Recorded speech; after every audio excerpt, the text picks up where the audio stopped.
Friends, எல்லாருக்கும் வணக்கம். பொன் பொருள் சேர பௌர்ணமி வழிபாடு. இதுக்கு தேவையான பொருட்கள்: ₹1 நாணயம், வெள்ளி டாலர் நான் எடுத்து வச்சுருக்கேங்க. ஒரு 5 பூ மல்லிப்பூ எடுத்து வச்சுருக்கிறேன்.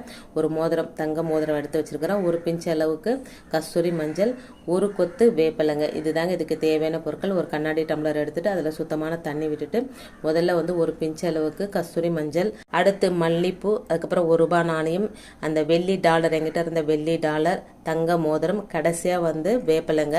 மாரியம்மன் நினைச்சு அந்த வேப்பிலையை போட்டு மனசார பிரார்த்தனை பண்ணிக்கிட்டு, இந்த கண்ணாடி டம்ளர் பௌர்ணமி ஒளி எங்கே படுதோ அங்கே வச்சுட்டு மனசார பிரார்த்தனை பண்ணிக்கோங்க. எங்கள் வீட்டில் பொன் பொருள் சேரணும், குடும்பம் சந்தோஷமா இருக்கணும், அதாவது நேர்மறையான விஷயங்களை ஒரு 5லேருந்து 10 நிமிஷம் வரை பிரார்த்தனை பண்ணிட்டு, அந்த கண்ணாடி டம்ளர் நிலவு ஒளி படுற இடத்துல 1லேருந்து 2 மணி நேரம் அப்படியே வச்சிருங்க. பாதுகாப்பாக வச்சுட்டு அதுக்கப்புறம் கொண்டு பூஜை அறையில் வச்சுடுங்க. மறுநாள் அதில் இருக்கிற காசு அதெல்லாம் எடுத்து பணம் நகை வைக்கிற இடத்துல வச்சுட்டு அந்த தண்ணியை வீடு ஃபுல்லாக தெளிச்சு விட்டுருங்க. நல்ல பலன் கிடைக்கும். ட்ரை பண்ணி